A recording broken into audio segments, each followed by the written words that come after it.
పరిస్థితి. ఈ ఎన్నికల తర్వాత రాబోయే పరిణామాలు ఎదుర్కోవడానికి సిపిఎం సిద్ధంగా ఉందా? ఇప్పుడు అట్లయితే ముందు అరెస్ట్ చేయాల్సిన సోనియా గాంధీని, రాహుల్ గాంధీని. తెలుగుదేశం కూటమితో బీజేపీ కలిసి ఉందన్న ఒకే ఒక్క కారణంతో మీరు సూర్యుడు తూర్పున ఉదయించి పశ్చిమాన, అది వాస్తవం కాదు. సూర్యుడు అక్కడే ఉన్నాడు, భూమి తిరుగుతుంది, మేము కూడా అక్కడే ఉన్నాం, వాళ్ళు మాత్రం అటు. దేశంలో అవినీతి ఆరోపణలు ఉన్న ప్రతి ముఖ్యమంత్రి మీరు అరెస్ట్ చేస్తున్నారు. కేరళ ముఖ్యమంత్రి మీరు ఎందుకు అరెస్ట్ చేయాలని చెప్పేసి ముస్లిం వ్యతిరేకత సృష్టించి హిందువులు ఓట్లు సంపాదించుకుంటే తప్ప ఈ ఎన్నికల్లో బయటపడలేను. మిమ్మల్ని అంటే వామపక్షాలను ఇబ్బంది పెట్టడంలో బీజేపీ కంటే కూడా కాంగ్రెస్ పాత్ర, చరిత్రలో కాంగ్రెస్ పాత్ర ఎక్కువగా ఉంది. అలాంటి కాంగ్రెస్ తో కలిసి నడవడానికి కారణం ఏమిటి? ఇంత చేసిన పార్టీని కూడా మేము సహించి ఉన్నామంటే అంతకన్నా ప్రమాదమైనది బీజేపీ అనేది అర్థం చేసుకోవాలి. కాంగ్రెస్ కనుక అధికారంలో వస్తే హిందువుల ఆస్తులని ముస్లింకి ఇచ్చేస్తారు కాంగ్రెస్ వాళ్ళు. ప్రభుత్వ బంజరు భూములను పెంచమంటేనే మమ్మల్ని జైల్లో పెట్టేస్తున్నారు. 100% పార్లమెంట్ సభ్యులు బీజేపీకి చేతులెత్తే రాష్ట్రం ఏదైనా ఉందంటే ఈ రాష్ట్రం. రాష్ట్రంలో ఎవరిని వడ్డించాలి మీ లక్ష్యం రాహుల్ గారు?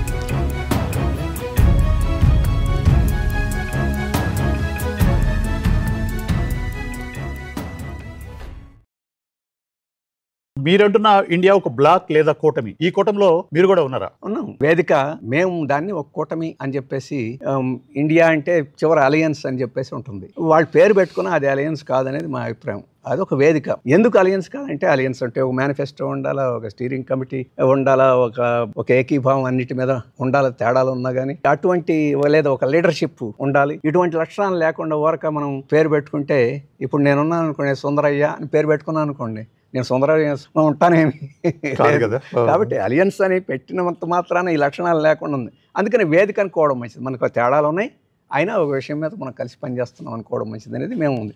ఆ రకంగా చూసినప్పుడు ఈ 27 పార్టీల్లో సిపిఎం, సిపిఐ మేమందరం కూడా ఉన్నాం. బీజేపీని ఓడించే వరకు మనం కలిసి కృషి చేద్దాం. మిగతా అనేక విషయాల్లో మనకు తేడాలు ఉండొచ్చు. తేడాలు ఉన్నాయి కూడా. ఆప్కి కాంగ్రెస్కి తేడా ఉంది, తృణమూల్కి కాంగ్రెస్కి తేడా ఉంది, మాకు కాంగ్రెస్కి తేడా ఉంది. ఈరోజు లాలూ ప్రసాద్ యాదవ్ పార్టీకి ఉంది, శివసేనకి. వారిప్పుడు మా యాంథంలో హిందూ అనే మాట లేకపోతే మేము ఒప్పుకోమని చెప్పేసి విచిత్రమైన వాదన. వాళ్ళ వాదన వాళ్ళకున్నాయి. అయినా ఈ విషయం మీద ఏకీభావం ఉన్నాయి కాబట్టి కలిసి పనిచేద్దామని చెప్పేసి అనుకుంటున్నాం. అంతవరకు కలిసి పనిచేస్తే ఐక్యత బాగా ఉంటుంది. మన పరిష్కారం చేసుకోలేని దాని మీద తగాదాలు పెట్టుకుంటే ఎక్కువ విచ్ఛిన్నం అవుద్ది. అది ఈ ఎన్నికల వరకు అట్లాంటి తగాదాలు వద్దు. కలిసి బీజేపీకి వ్యతిరేకంగా మన శక్తులను కూడగట్టుకునే కృషి మీద చేద్దామని చెప్పి సిపిఎం కృషి. మేము ఆ రకమైన వైఖరి తీసుకున్నాం కాబట్టి కొంతమేరకు ఈ మేరకైనా ఇది సాధ్యమైంది. లేకపోతే కానీ కాంగ్రెస్ రాహుల్ గాంధీ గారు దేశంలో అవినీతి ఆరోపణలు ఉన్న ప్రతి ముఖ్యమంత్రి మీరు అరెస్ట్ చేస్తున్నారు. కేరళ ముఖ్యమంత్రి మీరు ఎందుకు అరెస్ట్ చేయాలని చెప్పేసి బీజేపీ ఆ వాదన తెలివి తక్కువైన వాదన. ఇప్పుడు అట్లయితే ముందు అరెస్ట్ చేయాల్సిన సోనియా గాంధీని, రాహుల్ గాంధీని, అంతే కదా. వాళ్ళ డెక్కన్ హెరాల్డ్ పత్రిక మీదే కదా ముందు దాడి చేసింది. ఆస్తులను అటాచ్ చేసింది వాళ్ళకి సంబంధించి 1700 కోట్ల రూపాయలు మీరు పెనాల్టీ కట్టండి అని చెప్పేసి చెప్పింది వాళ్ళు. కానీ మేము ఆ మాట ఏమి అనడంలా. నీతి అవినీతికి సంబంధించి ఉంటే కోర్టులు తెలుస్తాయి. కానీ రాజకీయమైన ఎన్నికల సందర్భం ముందు పెట్టుకొని ప్రతిపక్ష నాయకులను జైల్లో పెట్టడం, కేసులు అని చెప్పేసి చెప్పడం, పెనాల్టీలు వేయడం, ఇది నీతిని కాపాడటానికిను అవినీతిని నిర్మూలించడానికి కాదు. ఇది రాజకీయంగా భయపెట్టి భయప్రాంతం చేసి ప్రతిపక్షాలు వెనకొంటాం మంచిది కాదని చెప్పేసి ఒక వాతావరణం సృష్టించడానికి చేస్తున్న పనులు తప్ప నీతిని అవినీతిని 10 సంవత్సరాల నుంచి ఉన్నారు. 10 సంవత్సరాల నుంచి ఏమీ జ్ఞాపకం రాలేదా? మోడీ గారు చెప్తున్నారు గత 1 సంవత్సరంలో ఎప్పుడు లేనంత ఈడీ వాళ్ళు యాక్టివ్ అయిపోయారట. అంతకుముందు చేతగానే వాళ్ళు, దద్దమ్మల వాళ్ళు ఈ 1 సంవత్సరంలో నుంచి ఎందుకు, ఎన్నికల ముందు సంవత్సరంలోనే అంత చురుకైన పాత్ర ఎందుకు నిర్వహించాల్సి వస్తుంది? అందుకని మేము ఇది పొలిటికల్ వెండట్టా, ఇది రాజకీయ కక్ష సాధింపు చర్య, ఇది నీతికి సంబంధించిన చర్య కాదు.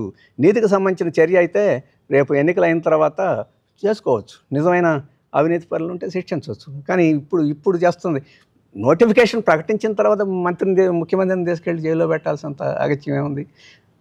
అలాగే వాళ్ళ పార్టీలో చేరిన వాళ్ళు ఇంతకుముందు వాళ్ళు చిట్టాలు పెట్టారు, పలాని వాడు అవినీతి పనులు అని చెప్పేసి ప్రతిపక్షాలు ఉన్నప్పుడు చిట్టాలు చెప్పారు. వాళ్ళు బీజేపీలో పోగానే చాలా శుద్ధి పనులు అయిపోయారు.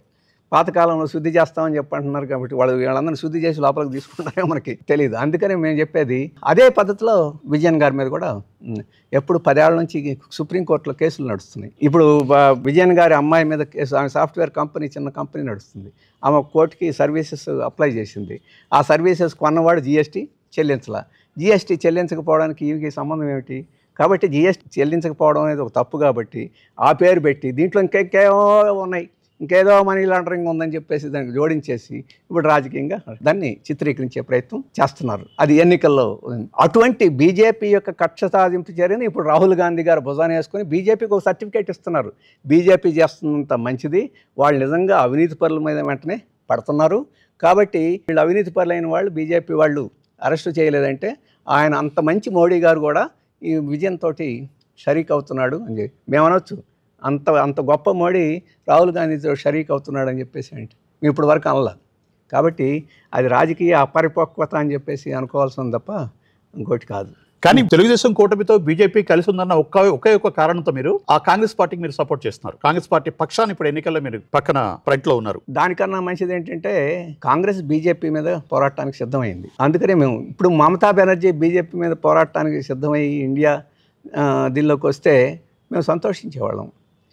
అలాగే చంద్రబాబు బీజేపీకి వ్యతిరేకంగా నిలబడి మేము పోరాడతాం కాబట్టి అంటే ఖచ్చితంగా చంద్రబాబుకే మేము మద్దతు ఇచ్చి చేసేవాళ్ళం. జగన్ ఈరోజు బయటకు వచ్చి నేను బీజేపీ సంగతి చూస్తాను, నేను వ్యతిరేకంగా పోరాడతాను, నన్ను జైలుకు పంపినా పర్వాలేదని రమ్మనండి మత్తడానికి. అందుకని ఈరోజు బీజేపీ మిగతా పార్టీల్లో చాలా లోపాలు ఉన్నాయి, చాలా చెడు లక్షణాలు కూడా ఉన్నాయి. కానీ ఒక్క లక్షణం మాత్రం లేదు బీజేపీకి ఉన్న లక్షణం. ఈరోజు రాజ్యాంగాన్ని ధ్వంసం చేసే లక్షణం బీజేపీకి ఉంది. మిగతా ఎన్ని లోపాలైనా మీరు ఎత్తి చూపండి, దానికి మాకేం అభ్యంతరం లేదు. కానీ రాజ్యాంగాన్ని ధ్వంసం చేసే లక్షణం మిగతా పార్టీలకు లేవు. అందుకనే మేము ఈ పార్టీలో మీరు ఏ పార్టీ పేరు చెప్పండి, రాజ్యాంగాన్ని ధ్వంసం చేసే లక్షణం లేకపోతే ఆ పార్టీ ఈరోజు బీజేపీ మీద పోరాడుతూ మేము మద్దతు ఇవ్వడానికి సిద్ధం. అందుకని కాంగ్రెస్ ఏదో ప్రత్యేక ప్రేమ వస్తుంది లేదు. వాస్తవంగా కాంగ్రెస్ మీద ప్రేమ ఉంటే రాహుల్ గాంధీ మమ్మల్ని ఎందుకు అక్కడ పోరాటం మేమేమి అంటాం, వాళ్ళు ఆ రకంగా అన్నారు కాబట్టి మేము చెప్తున్నాం. ఏదంటాం, కడుపు చించుకుంటే కాళ్ళ మీద పడుద్ది. అట్లాంటి విమర్శలు సిపిఎం మీద విమర్శ చేయండి, కేరళ పరిపాలన బాగలేదు, అది బాగలేదు, రాజకీయ విమర్శలు చేయడం, వ్యక్తిగత విమర్శలు అని చెప్పేసి ఏ రకంగా మంచిది కాదని చెప్పేసి మేము వాళ్ళు. ఎన్నికల ప్రచార కార్యక్రమంలో పాల్గొన్న మోడీ గారు కాంగ్రెస్ కనుక అధికారంలో వస్తే హిందువుల ఆస్తులన్నీ ముస్లింకి ఇచ్చేస్తారు కాంగ్రెస్ వాళ్ళు అని అనడంలో రాఘవుల్ గారు మీ అభిప్రాయం? అంటే దాంట్లో మోడీ గారి యొక్క డెస్పరేషన్ అంతా అయిపోయింది, నా పని ఇక ఎట్టోగట్ట గెలవాలి, దానికి ఒక మార్గం లేని పరిస్థితి నా డెస్పరేషన్కి వచ్చాడు. లేకపోతే మీ మెడల పుస్తెల తాళ్ళు ఉండవు, ఆ బంగారాన్ని కూడా తీసుకెళ్ళి ముస్లింలకు ఇచ్చేస్తారని చెప్పేసి అంత దిగజారిపోయి మాట్లాడటం అని చెప్పేసానంటే ఏ రకంగా ముస్లింలు అందరూ వాళ్ళకి పౌరసత్వాన్ని నువ్వు ఇవ్వడానికి సిద్ధం కావు, వాళ్ళందరూ వచ్చేసి పంచుకోవడానికి వాళ్ళు ముందుకు వస్తారా? ఈ కాంగ్రెస్ వాళ్ళు పోయి ఈ ఆస్తులన్నింటినీ భూమిని పంచమంటేనే మమ్మల్ని అందరినీ జైల్లో పెట్టారు, ప్రభుత్వ బంజరు భూములను పెంచమంటేనే మమ్మల్ని జైల్లో పెట్టేస్తున్నారు. ఇప్పుడు తెలంగాణలో ఇళ్ల స్థలాలు, ప్రభుత్వ భూముల్లో ఇళ్ల స్థలాలు వేస్తే ఆ ఇళ్ల స్థలాలు ఇవ్వమంటే కాంగ్రెస్ అధికారం రాగానే వాళ్ళందరినీ కొట్టే జైల్లో పెట్టారు. ప్రభుత్వ భూములు బంజరు భూమిని ప్రజలకు పంచమంటేనే పంచని కాంగ్రెస్ వాళ్ళు తీసుకొచ్చి అందరి ఆస్తులను తీసుకెళ్ళి ముస్లింలకి పెట్టేస్తారని చెప్పేసి అంటే అది ముస్లిం వ్యతిరేకత సృష్టించి హిందువులు ఓట్లు సంపాదించుకుంటే తప్ప ఈ ఎన్నికల్లో బయటపడలేను. నన్ను ప్రపంచంలో పొగిడేస్తున్నారు, నేను అందరికీ ఉద్యోగాలు ఇచ్చేసాను, రైతులకు మేలు చేశాను, వాళ్ళ లక్షాధికారులని చేశానని చెప్పేసి ఈ మాటలతోటి ఎవడో నమ్మే పరిస్థితి లేదు.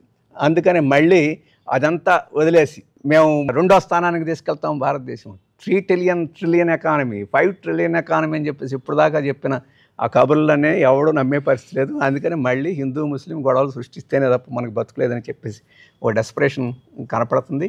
అది మోడీ గారి బలహీనత తప్ప కాంగ్రెస్ యొక్క గొప్పతనం లేకపోతే కాంగ్రెస్ రేపు దుర్మార్గం దాంట్లో ఏమీ లేదు.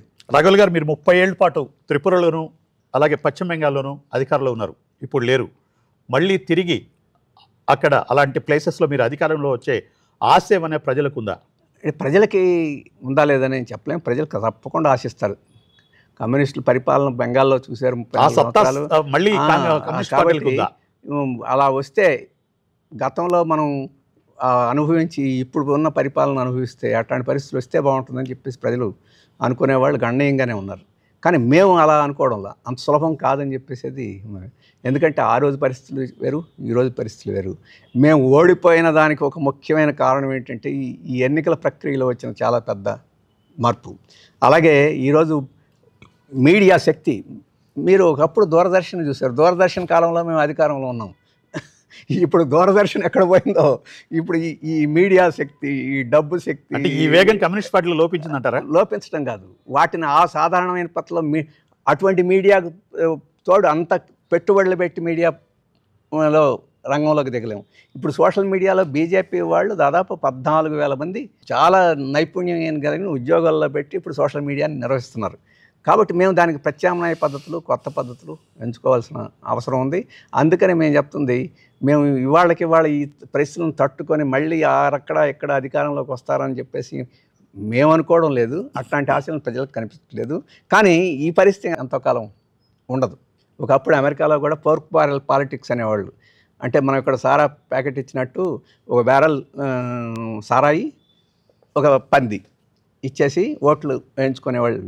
అలాగే కింది స్థాయిలో అవినీతి తక్కువ అంటుంటాం అమెరికాలో. అది ఉరక రాలేదు. 1930 ప్రాంతాల్లో పెద్ద ఉద్యమాలు జరిగినాయి. కాబట్టి ఇక్కడ పరిస్థితులు మారవని చెప్పేసి లేదు ప్రపంచం అంతా చూస్తే. కానీ ఇప్పటికెప్పుడు మీరు అంటున్నట్టు మేమే పెద్ద ఆశ కల్పించడం లేదు, ఆశ ఇప్పుడు మేము పట్టడం లేదు. కానీ ఇప్పుడు తక్షణం ప్రజలు ఎదుర్కొంటున్న సమస్యల మీద మాత్రం మా శక్తితో పాటు ఇతర శక్తులను కూడా పోగు చేసి ఖచ్చితంగా వాటన్నిటిని దెబ్బ కొట్టగలం, వెనక్కి కొట్టగలం అని చెప్పేసి కాన్ఫిడెన్స్ ఆ రకంగా ప్రజలకు అధికారంలోకి రాలేనప్పుడు మీరు ఎలక్ట్రల్ రాజకీయాల్లోకి రావడం ఉద్దేశం ఏమిటి? ఎలక్ట్రల్ రాజకీయ ప్రజాస్వామ్యం అనేది మంచిది. ఎందుకంటే ఒకప్పుడు రాజులు, రంగప్పులు అవన్నీ ఉండేవి. ఆ తర్వాత ప్రపంచవ్యాప్తంగా ప్రజాస్వామ్యం వచ్చింది, సార్వత్రిక వచ్చింది. దాంట్లో అనేక లోపాలు కూడా వచ్చినాయి. ఇప్పుడు ఆ లోపాలు పెరుగుతూ ఉన్నాయి, మంచి తగ్గుతూ ఉంది. ఆ మంచిని కాపాడుకోవాల్సిన బాధ్యత ఉంది. ఆ మంచి అంతా కమ్యూనిస్టులకే ఉపయోగపడద్ది, లేదు ప్రజలకు ఉపయోగపడుద్ది. ఆ మంచినే కాపాడుకోలేని వాడు మొత్తం సమాజాన్ని ఏం మారుస్తాం? నువ్వు ప్రజాస్వామ్యాన్ని కాపాడలేని వాడు సోషలిజం గురించి ఆలోచించడం, లౌకికవాదాన్నే కాపాడలేవాడు మానవ సౌహృద్భాత్వం గురించి ఆలోచించడం అనేది లేదు. అందుకని ముందు వీటిని కాపాడుకుంటే వాటి ప్రాతిపదిక మీద సోషలిజానికి పోవచ్చు. అది కమ్యూనిస్టుల ఒక్కటి పనే కాదు, దానికోసం కృషి చేసేవాళ్ళు చాలామంది ఉన్నారు. వాళ్ళందరూ కమ్యూనిస్ట్ పార్టీతో ఏకీభవించిన వాళ్ళు ఉన్నారు. వాళ్ళందరితో స్నేహంగా ఉండి వాళ్ళందరి ద్వారా వీటన్నిటిని సాధించేదానికి మేము కృషి చేయాలని చెప్పి అనుకుంటున్నాం. అందుకని ఎప్పుడు కమ్యూనిస్టులు అన్నీ మేమే చేస్తామని చెప్పేసి ఎవరన్నా అనుకుంటే అది పొరపాటు. ఈ చేయడానికి అనేక మంది కలిసి వస్తారు, వాళ్ళందరితో కలిసి పనిచేయడం అని చెప్పేసి మా యొక్క లక్ష్యం. అందుకనే మీరు అంటున్నట్టు ఎప్పుడు అధికారానికి వద్దాం, ఎప్పుడు అందరినీ దూరం పెట్టేద్దాం అని చెప్పేసి అట్లాంటి ఇది లేదు. ఈ సార్వత్రిక ఎన్నికల్లో 400 సీట్లతో మేము అధికారాన్ని సాధిస్తాము, అధికారంలోకి వచ్చాక అనేక కీలకమైన మార్పులు చేస్తామని బీజేపీ డంకా బదాయించి చెప్తుంది. మీరు ఇంకా మర్యాదగా చెప్తున్నారు. ఈ మధ్య మోడీ గారు ఏం చెప్పారంటే, ఈ 10 ఏళ్ళు మీరు ట్రైలర్ చూశారు, సినిమా ఈ రాబోయే కాలంలో సినిమా చూపిస్తామని చెప్పి అంటున్నారు. ఏదో సినిమా చూపిస్తా మామ అని చెప్పేసి. ఆ సినిమాలు కీలక అంశాలు ఏముంటాయని మీరు అనుకుంటున్నారు? అదే సినిమా చూపిస్తా మామ అంటే మంచి సినిమా చూపిస్తామని కాదు, నీ సంగతి చూస్తానని చెప్పేసి. మోడీ గారు కూడా అంతే, ఇప్పుడు చూసింది మీరు ట్రైలరు, రాబోయే కాలంలో అసలు సినిమా చూస్తారు అన్నారు. ఏం ట్రైలర్ చూపించాడు? మొత్తం 4 లేబర్ కోడ్లు తెచ్చి కార్మిక చట్టాలన్నింటినీ మూలన పెట్టేశారు. ఇప్పుడు సిఐఏ తెచ్చేసి పౌరసత్వం అనేది మతం ప్రాతిపదిక చేసి కొంతమందిని పౌరులు కాకుండా చేయడానికి పూనుకుంటున్నాడు. అలాగే రైతులకు గిట్టుబాటు ధర చట్టం చేయను, మీరు ఏం చేసుకుంటారో చేసుకోండి అని అణిచివేశాడు. అలాగే ఈరోజు 2 కోట్ల ఉద్యోగాలు ఇస్తానని చెప్పేసి అన్నాడు. ఇప్పుడు 120 మంది చదువుకున్న వాళ్ళు ఇంకా నిరుద్యోగులుగానే ఉన్నారు. మోడీ గారు అధికారానికి వచ్చినప్పుడు 1000 కోట్ల రూపాయల ఆస్తి కలిగిన వాళ్ళు 200 మంది ఉండేవాళ్ళు, 100 మంది ఉండేవాళ్ళు. ఇప్పుడు 2200 మంది అయ్యారు. 7,000 కోట్ల రూపాయలు అంటే 1 బిలియనర్స్ అంటాం. 7,000 కోట్ల రూపాయల ఆస్తి కలిగిన వాళ్ళు మోడీ గారు అధికారానికి వచ్చినప్పుడు 59 మంది ఉండేవాళ్ళు. ఇప్పుడు 221 మంది అయ్యారు. కాబట్టి ఏం సినిమా చూశారో వీటన్నిటిని బట్టి మనకి అర్థమవుతుంది. మన ఆంధ్రప్రదేశ్ ఇంకా మంచి సినిమా చూపించాడు. అంటే భారత్ వెలిగిపోతుంది అనడానికి ఇది ఒక తార్కాణం అంటారా? ఖచ్చితంగా అదానీలు వెలిగిపోతున్నారు, అంబానీలు వెలిగిపోతున్నారు, మోడీ గారు వెలిగిపోతున్నారు, అందరూ వెలిగిపోతున్నారు. కానీ సామాన్య ప్రజలు ఈరోజు 1% ప్రజలకి 40% ఆస్తి ఉంటే మిగతా 80% ప్రజలకి ఎక్కడో 10% ఉంది. అంటే ఉత్పత్తి అయిన సంపద ఎవరు సామాన్య జనానికి వెళ్ళలేదు. ఇటువంటి ట్రైలర్ని రేపు ఫుల్ ప్లెడ్జ్డ్ సినిమా చూపిస్తాడు. అంటే 1 నేషన్ 1 ఎలక్షన్, అంటే ప్రజాస్వామ్యం ఉండదు, రాష్ట్రాలకి హక్కులు ఉండవు. ఇప్పుడు 370 రద్దు చేసేసాడు. రేపు 375 కాశ్మీర్కి కాదు, మొత్తం రాష్ట్రాలకే ఈరోజు పన్నులు 30%. ఇంతకుముందు 39% ఉండేది పన్నులు, రాష్ట్రాలకు 30కి తగ్గిపోయినాయి. ఇంకా రేపు ఫైనాన్స్ కమిషన్ వస్తే అవి కూడా ఉండవు. అందుకని రాష్ట్రాల హక్కులు కాలబడతాయి. ఇప్పుడు మొత్తం 264 ప్రభుత్వ రంగ సంస్థల్ని ప్రైవేటీకరిస్తామని చెప్పేసి ప్రకటించాడు. 4 ఏళ్ళు అయింది, ఇప్పటి వరకు చేయలేకపోయారు. స్టీల్ ప్లాంట్ ప్రైవేటీకరిస్తామని ఇప్పుడు చేయలేక పోరాటాలు జరుగుతున్నాయి. ఇది మీ పోరాటాలు చేస్తున్నారు కాబట్టి మేము మెదలకుండా ఉన్నాం. అది ట్రైలర్. రేపు పోరాటాల సంగతి మేము జైలుకు పోతారు, ఇవన్నీ ప్రైవేటుకి వస్తాయి అని చెప్పేసి అసలు సినిమా వస్తాయి. అందుకని అసలు సినిమాని మనం చూడాలి. ఇదే హారర్గా ఉంది, అది ఇంకా ఎటువంటి పిక్చర్ చూపిస్తాడు. 400 సీట్ల మాట ఏంటి? అందుకని నేను చెప్పేది ఈ 400, 300 అది గెలిచే సీట్లు కాదు, అది భయపడి ప్రకటన. నిజంగా 400 గెలిచే అంత ప్రజాభిమానం ఉంటే ఎవడు నిండుకుండా తొడకదంటాం. అంత ప్రజాభిమానం ఉంటే 400 సీట్లు కలిగితే హాయిగా గమ్మగా కూర్చొని కాలు మీద కాలు వేసుకొని వీళ్ళు ఏమన్నా కానీ పట్టించుకోకుండా పోవచ్చు. ఈరోజు తీవ్రమైన భయాందోళనలో ఉన్నది.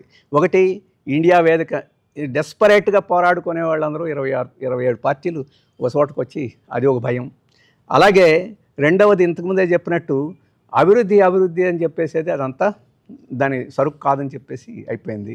మతాన్ని పెట్టి రెచ్చగొట్టి ఏమైనా ఉందంటే దాని శక్తి అయిపోయింది. రామాలయాన్ని పెట్టారు, ఇప్పుడు రాముడు గురించి అన్ని చోట్ల చెప్పుకుంటున్నాం ఉన్నారు, దానికి ఏమీ స్పందన రావడం లేదు. రాముడు గురించి ఆయన చెప్పేదండి, రాముడు మేము పూజ చేసుకుంటున్నాం, మేము చేస్తున్నాం. ఇప్పుడు ఆయన అక్కడేదో కట్టించకముందు కూడా రాముల వారి దేవాలయంలో పూజ చేసుకుంటున్నాం, దానికి రాజకీయంగా ఎంత ఇవ్వాల్సిన అవసరం లేదని చెప్పేసి ప్రజలు అవన్నీ ఎగ్జాస్ట్ అయిపోయినాయి. కాబట్టి ఇప్పుడు ఏమిటంటే మీడియా ద్వారా ఒక వాతావరణం సృష్టించి గెలవబోతున్నారని చెప్పేసి ఒక వాతావరణం సృష్టించి కాస్త అటు ఇటుగా ఉన్న వాళ్ళని తమ వైపు మొగ్గు చేసి ఆ రకంగా గెలిపించాలని ఇప్పుడు 370, 300, 400 అంటున్నారు. ఎక్కడ స్టాటిస్టికల్గా చూస్తే ఇప్పుడు అందరూ విశ్లేషకులు ఉన్నారు. ఈ మధ్య మీడియా హౌసెస్ అందరూ ఇచ్చారు, 4 మీడియా హౌసెస్. ఈ మధ్య సూర్జిత్ భల్లాని ఆయన బాగా మోడీకి బాగా దగ్గర భక్తుడు. 2019లో మోడీకి బాగా ఎక్కువ సీట్లు వస్తాయి. ఆ మధ్య పుస్తకం కూడా రాశాడు. ఎవ్వరు ఈరోజు బీజేపీకి 370 వచ్చే అవకాశం లేదు, కూటమికి 400 వచ్చే అవకాశం లేదు, మోడీ వాళ్ళే చెప్తున్నారు. ఎందుకని వాళ్ళేమీ మోడీ మీద దురభిమానంతో కాదు. స్టాటిస్టిక్స్ చూసినప్పుడు నీకు యూపీలో ఇంకేం మ్యాక్సిమం వస్తాయి, కర్ణాటకలో ఇంకా అదనంగా వచ్చేదే ఉంది, మహారాష్ట్రలో అదనంగా వచ్చేది ఉంది, బీహార్లో అదనంగా వచ్చేది, అలాగే యూపీలో అదనంగా వచ్చింది, హర్యానాలో ఎక్కడ అదనంగా వచ్చేది ఏమీ లేదు. సౌత్లో ఏమన్నా తెచ్చుకుంటానంటే సౌత్లో ఎక్కడ అదనంగా వచ్చేదేమి కనపట్టలేదు వాళ్ళ సర్వేల ప్రకారం చూసినా కానీ. అందుకని ఇక్కడ టీడీపీ వారు అడ్డం పెట్టుకొని ఏమన్నా 1-2 సంపాదించాలని చెప్పేసి ఒక తాపత్రయం తప్ప ఇంకోట్లేదు. కేరళలో ఏమైనా కాంగ్రెస్ని అడ్డం పెట్టుకొని 1-2 ఒకవేళ 1-2 వచ్చినా కానీ అదేమి కాంపెన్సేటరీ లేదు ఏ రకంగా చూసినా. కాకపోతే ఇప్పుడు ఏమిటంటే ఒక యుఫోరియా సృష్టించేసి గెలవాలని తాపత్రయం తప్ప ఒకటి కాదు. అందుకని ఆ 400, 370 అని చెప్పేసేది మోడీ గారి భయాన్ని, ఆందోళనని వ్యక్తం చేస్తుంది తప్ప ఇంకోటి కాదు. లేకపోతే ఆయన ఇంతకుముందు చెప్పినట్టు ముస్లింలకి కాంగ్రెస్ వాళ్ళు పంచి ఇచ్చేస్తారనే ప్రచారం చూసినా ఇంత రాజకీయ అపరిపక్వత అని ఎవరికైనా కనిపిస్తుంది. కానీ వాళ్ళ అంత రాజకీయ అపరిపక్వత కాదు, వాళ్ళకి బాగా తెలిసే ఇది తప్ప ఇంకో మార్గం లేదని చెప్పింది. ఇవాళ అమిత్ షా గారు ఏమన్నారు, మా మోడీ గారు బీసీ తోటి ఓట్లు అడిగే దుస్థితికి బీజేపీ వచ్చింది. మా మోడీ ప్రపంచంలాగలా గొప్ప ప్రధానిని, విశ్వ ఋషి, అవి అన్నీ ఎగిరిపోయినాయి. ఇప్పుడు మా మోడీ గారు బీసీ కాబట్టి ఓట్లు వేయండి అని చెప్పే స్థితికి అది ఎవరు అమిత్ షా గారు చెప్పుకొని ఓట్లు అడిగే స్థితి వచ్చిందంటే ఈ స్మాక్స్ ఆఫ్ యాంగ్జైటీ. ఇప్పుడు రాష్ట్రంలోకి వచ్చేటప్పటికి వైసీపీ, టీడీపీ ఈ రెండింటి మధ్య గట్టి పోటీ ఉందనేది అందరూ చెప్తున్న విషయము, అది కనిపిస్తుంది కూడా.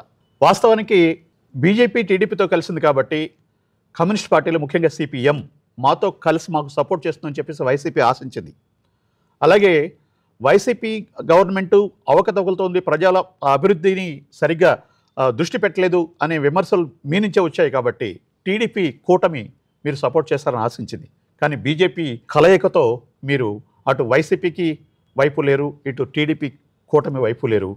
ఈ రెండు కాకుండా ఒక మధ్యలో ఉన్నటువంటి చిన్న చిన్న పార్టీలు లేదా ఎలాంటి ఉనికి రాష్ట్రాల్లో లేనటువంటి కాంగ్రెస్ పార్టీకి పక్కన మీరు నిలబడి ఉన్నారు. సో ఈ పరిణామంలో మీరు ఎన్ని సీట్లు తీసుకోగలుగుతారు? మీరు మొదటిది ఏంటంటే మీ విశ్లేషణలో చిన్న మార్పు ఏంటంటే ఈ ఎన్నికలకి ముందు మన రాజకీయాలకి, ఎన్నికల తర్వాత రాజకీయాలకి పెద్ద మార్పు ఉంటుందని అనుకోవడం లేదు.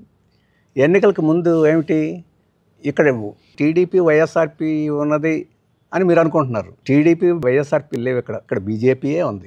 ఈ దేశంలో 100% పార్లమెంట్ సభ్యులు బీజేపీకి చేతులెత్తే రాష్ట్రం ఏదైనా ఉందంటే ఈ రాష్ట్రమే.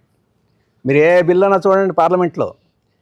ఇంకా మిగతా రాష్ట్రాల్లో ఒకరు అటు ఇటు బీజేపీ అధికారంలో ఉన్న చోట్ల కూడా బీజేపీకి వ్యతిరేకంగా ఓట్లేసే పార్లమెంట్ సభ్యులు కొని ఉన్నారు.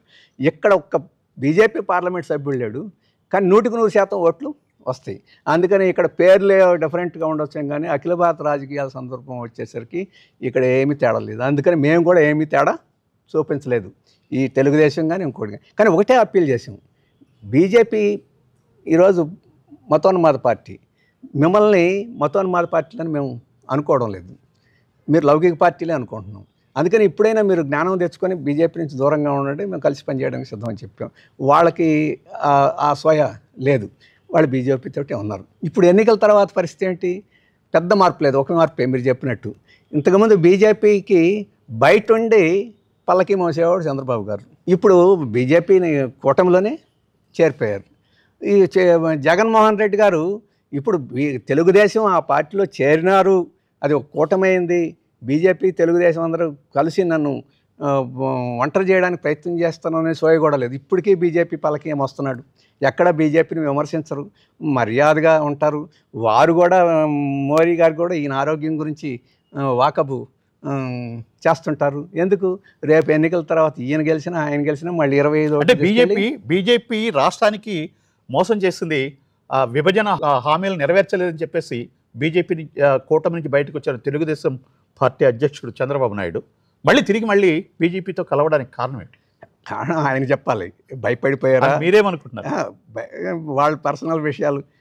ఆ రకంగా బీజేపీ నుంచి బయటికి రావడం, మతోన్మాదానికి వ్యతిరేకంగా పోరాటం, బీజేపీ మళ్ళీ అధికారానికి రాకుండా చూస్తానని చెప్పేసి చాలా గొప్ప కబుర్లు చెప్పడం అవన్నీ మంచిదని చెప్పాం. ఆ కబుర్లే అలాగే చెప్తే ఇంకా చాలా బాగుండేది దేశానికి. కానీ ప్లేట్ మార్చేసి మళ్ళీ బీజేపీ పంచన చేరాడు. ఆయన అన్న మాటలనే ఆయన మింగేశాడు. అవమానకరంగా వాళ్ళు పట్ల వ్యవహరించినా కానీ అవమానాలన్నింటినీ దిగజార్చాడు. మీడియా అంతా రాసినట్టు లొంగ తీసుకోవడానికో భయపెట్టడానికో జగన్ జైల్లో పెడితే దాదాపు బీజేపీ వారికి తెలియకుండా జైల్లో పెడతారని అనుకోవడం లేదు. ఇక దానితోటి భయపడ్డాడో మొత్తం మీద ఏం కథ జరిగిందని చెప్పేసి మనం ఏం చెప్పలేం. అందరూ ఊహాగానాలు చేసినట్టే మనం ఊహాగానాలు. కానీ ఫ్యాక్ట్ ఏంటంటే బీజేపీ పంచం చేరాడు. ఏ బీజేపీని అయితే తిట్టారో ఆ బీజేపీ పంచనే చేరారు. ఇప్పుడు దాకా దాంట్లో కూడా పెద్ద విశేషం లేదు. ఇప్పుడు దాకా ఆయన మద్దతు ఇస్తూనే ఉన్నాడు, ఇప్పుడు ఏకంగా ఫ్రంట్లోనే చేరాడు. ఇప్పుడు జగన్మోహన్ రెడ్డి గారు రేపు గెలిస్తే మళ్ళీ బీజేపీ అధికారంలో ఉంటే అక్కడే ఉండే అవకాశం ఉంటుంది. మరి ఇటువంటి సందర్భాల్లో మీరు వీళ్ళని ఎంచుకోవడానికి మనకు సాధ్యమయ్యే విషయం కాదు. అందుకనే ఈరోజు మేము చేయగలిగింది ఏంటంటే వాళ్ళిద్దరూ బీజేపీని మోసినా కానీ ఈ ప్రజల్లోనైనా కనీసం బీజేపీ యొక్క వాస్తవాలను చెప్పాల్సిన అవసరం ఉన్నది. ఆ ప్రజలకు వాస్తవాలు చెప్పాలంటే ఈరోజు కాంగ్రెస్ ఎంతో మేరకు బీజేపీకి వ్యతిరేకంగా కొన్ని విషయాలు ఇండియా వేదికలో భాగంగా వాళ్ళు చెప్తున్నారు, మేము చెప్తున్నాం, సిపిఐ చెప్తున్నాం. ఇక్కడ ఈ 3 పార్టీలే ఉన్నాయి కాబట్టి పరస్పరం సహకరించుకొని ఏ మేరకు బీజేపీకి వ్యతిరేకంగా ఒక వాతావరణం సృష్టించగలిగితే రేపు ప్రధానమైన పార్టీలు గెలిచినా ఓడినా వీళ్ళలో ఎవరో ఒకరు వస్తారు. ఇప్పుడు మేము గెలుస్తామనే ఆశ లేదు, కాంగ్రెస్ వాళ్ళకి ఏమైనా ఆశ ఉందేమో లేదు తెలియదు. వాళ్ళు కూడా రేపు అధికారానికి వస్తారని చెప్పేసి ఆశపడేదానికి పరిస్థితులు ఏం లేవు. కాబట్టి చేయగలిగింది ఏంటంటే తగినంత ఈ ఎన్నికలను ఉపయోగించుకొని తగినంత వాతావరణం బీజేపీకి వ్యతిరేకంగా సృష్టించగలిగితే, ఈ రాష్ట్రానికి ద్రోహం చేసిందని సృష్టించగలిగితే ఈ 2 పార్టీల్లో గెలిచిన పార్లమెంటు సభ్యులు రేపు మళ్ళీ కేంద్రంలో ఆ బీజేపీ విధానాలకు వ్యతిరేకంగా నిలబడేదానికి అవకాశం ఉంటుంది. నిలబడకపోతే ప్రజలు అసహించుకునే పరిస్థితి ఉంటుంది. అది సృష్టించడానికే ఈరోజు ఇక్కడ మేము ఈ వేదికగా పోటీ. కానీ ప్రజల్లోనూ కొంతమంది విశ్లేషకుల్లోని అభిప్రాయం ఏంటంటే మిమ్మల్ని అంటే వామపక్షాలను ఇబ్బంది పెట్టడంలో బీజేపీ కంటే కూడా చరిత్రలో కాంగ్రెస్ పాత్ర ఎక్కువగా ఉంది. అలాంటి కాంగ్రెస్తో కలిసి నడవడానికి కారణం ఏమిటి అని అడుగుతున్నారు. అది మిగతా వాళ్ళకన్నా మాకు ఎక్కువ అర్థమవుద్ది. మమ్మల్ని జైళ్ళలో పెట్టి ఒకసారి కాదు, 1962లో జైళ్ళలో పెట్టారు, 1955లో ఆంధ్రలో అయితే వేటాడారు. అదే ప్రశ్నిస్తున్నారు. కాబట్టి ఇంత చేసిన పార్టీని కూడా మేము సహించి ఉన్నామంటే అంతకన్నా ప్రమాదమైనది బీజేపీ అనేది అర్థం చేసుకోవాలి. అంతకన్నా మాకేమన్నా అధికారానికి వస్తుంది, మాకేమైనా పదవులు ఇస్తున్నారు కాబట్టి పోయంటే పదవులు ఇచ్చింది లేదు, మమ్మల్ని ఏమైనా సన్మానాలు చేస్తున్నారు కాబట్టి పోయారంటే అట్లాంటి అవకాశం లేదు. మీరు కేరళలో మమ్మల్ని తిడుతూనే ఉన్నారు. కాబట్టి ఇన్ని కూడా సహించి ఈరోజు వీళ్ళందరినీ పోగు చేసామనంటే ఈరోజు మతోన్మాద ప్రమాదం ప్రజాస్వామ్యానికి, లౌకికవాదానికి, దేశ ఐక్యతకి ఎంత ప్రమాదం ఉందో గమనించాల్సింది దీంట్లోంచి ఉంది. అందుకే మా ప్రబీర్ ప్రకాయస్తా అని చెప్పేసి మాతోటి విద్యార్థి సంఘంలో పనిచేశాడు, జేఎన్యూలో పెద్ద ప్రముఖ ఇంజనీర్. మన VTPSని విజయవాడ థర్మల్ ప్రాజెక్ట్ని డిజైన్ చేసింది ఆయనే, అంత ఇంజనీర్. ఆయన ఇందిరాగాంధీ తీసుకెళ్ళి ఎమర్జెన్సీలో జైల్లో పెట్టింది. ఇప్పుడు మోడీ గారు తీసుకెళ్ళి మళ్ళీ జైల్లో పెట్టింది. ఇప్పుడు జైల్లోనే ఉన్నాడు ఆయన. ఎందుకు ఎందుకు జైల్లో పెట్టారు? రైతు ఉద్యమానికి ఆయన పెట్టిన వెబ్ పోర్టల్ విస్తారంగా ప్రచారం, లక్షల మంది దాన్ని చూశారు. ఆ రకంగా రైతు ఉద్యమాన్ని ఈయన రెచ్చగొడితేనే వచ్చినట్టుగా భావించి ఈయనకి ఈరోజు బెయిల్ రాకుండా 77 ఏళ్ళు ఆస్మా పేషెంట్ ఆయన తీసుకెళ్ళి జైల్లో పెట్టారు. ఇన్ని కూడా మేము తెలిసి ఈరోజు, ఎందుకంటే ఇవన్నీ కూడా సహించడానికి పనికొచ్చే ఈ బీజేపీ చేసే వ్యవహారం లేదు. రేపు అధికారానికి వస్తే బీజేపీ ఇంకా చేసే వ్యవహారం ఎట్టు పోల్చుకుంటే ఇవన్నీ సహించడానికి పనికొచ్చాయని చెప్పేసి భావం. కానీ సిపిఎం మతం మీద మాత్రమే కాన్సన్ట్రేట్ చేస్తుంది. ఇంకా దేశంలో అనేక రకాల వైఫల్యాలు కేంద్ర ప్రభుత్వ పరిధిలో జరుగుతున్నాయి, వాటి మీద దృష్టి పెట్టట్లేదు. మతం మీద ఎందుకు సిపిఎం దృష్టి పెడుతుంది అనేది ఒక అది సిపిఎం మీద వేసే ఒక ఒక ప్రచారం తప్ప రైతు ఉద్యమం మేము నిర్వహించాము. ఏం మతానికి సంబంధించింది? విశాఖపట్నంలో గత 2 సంవత్సరాల నుంచి స్టీల్ ప్లాంట్ ప్రైవేటీకరణకు వ్యతిరేకంగా ఉద్యమం చేస్తున్నాం. ఏం మతానికి సంబంధించి? ఈరోజు కార్మిక సమ్మెలు 3 జరిగినాయి అఖిల భారత స్థాయిలో. దాంట్లో మేము కీలకమైన పాత్ర నిర్వహించాము. దాంట్లో ఏం మతానికి సంబంధించినవి? కాబట్టి ప్రజల యొక్క రోజువారీ సమస్యల మీద పోరాటాలు చేసాం. అదే సందర్భంలో మతం పేరుతో ప్రజలను చీలదీసే ప్రయత్నాలు కూడా మేము అడ్డుకున్నాం. ఈరోజు ఆదిలాబాద్లో హనుమాన్ జయంతి పేరుతోటి దాడులు చేశారు. దాన్ని అడ్డుకోవడానికి మేము ప్రయత్నం చేసాం. అక్కడ ఢిల్లీలో మత కలహాలు సృష్టించారు, దాన్ని అడ్డుకోవడానికి ప్రయత్నం చేసాం. కేరళలో ఎట్టి పరిస్థితుల్లో ఒక్క మత కలహం కూడా జరిగేదానికి అవకాశం ఉండకూడదని చెప్పేసి మేము మా ప్రభుత్వం కృషి చేసింది. అక్కడ జరగటం లేదు. కాబట్టి ప్రజల ఐక్యతని కాపాడటం ముఖ్యం. అలాగే ప్రజల ఐక్యత ఉంటేనే ప్రజల యొక్క సమస్యలు పరిష్కారం అవుతాయి అనే దృష్టితోటి తప్ప ఒక్క మతాన్ని దృష్టిలో పెట్టుకొని ఏదో చేసేస్తామని చెప్పేసి కూడా సరైనది కాదు. ఎందుకంటే కార్మికుల్లోనూ రైతుల్లోనూ అన్ని మతాల వాళ్ళు ఉన్నారు. ఈరోజు ముజఫర్పూర్ ఉత్తరప్రదేశ్లో అంతకుముందు బీజేపీ మత కలహాలు సృష్టించింది. దాంట్లో ముస్లిం రైతులు ఉన్నారు, జాట్ రైతులు ఉన్నారు. మన ఉద్యమంలో ముస్లిం రైతులు, జాట్ రైతులు అందరూ కలిసి ఉద్యమంలో పాల్గొన్నారు. పంజాబ్ నుంచి ఎక్కువ మంది వచ్చారు. సిక్ రైతులు, హిందూ రైతులు అందరూ కలిసి వచ్చారు. కాబట్టి వారికి మతానికి సంబంధించిన ఏదైనా వాటిల్లో జోక్యం ఎప్పుడు పార్టీ చేసుకోకూడదు. మతం పేరుతోటి ప్రజల మధ్య ఘర్షణలు సృష్టించేదాన్ని ఖచ్చితంగా జోక్యం చేసుకోవాలి. మేమే కాదు, చాలామంది జోక్యం చేసుకుంటున్నారు. ఇందిరాగాంధీని గాడ్స్ హత్య చేసినప్పుడు సిక్కుల ఓత కోసుకొచ్చింది. అది కాంగ్రెస్ హయాంలో జరిగింది. గుజరాత్లో బీజేపీ హయాంలో జరిగింది. ఆ రోజు సిక్కులు ఓచుకోత కోసినప్పుడు మేము సిక్కు ప్రజల మధ్యన నిలబడ్డాం. గుజరాత్లో ఓచుకోత కోసినప్పుడు మా శక్తి మేరకు ప్రజల్లో నిలబడ్డాం. ఎందుకు ప్రజల్లో? మానవత్వం అది ముఖ్యమైనది. ఆ మానవత్వం ముఖ్యం. మతం అనేది వ్యక్తిగతం. కానీ మతం వైషమ్యాల్ని సృష్టించడానికి ముందుకొస్తే అటువంటి వైషమ్యాలను సృష్టించే మతం కన్నా మానవత్వం ముఖ్యమని చెప్పేసి మా యొక్క అభిప్రాయం.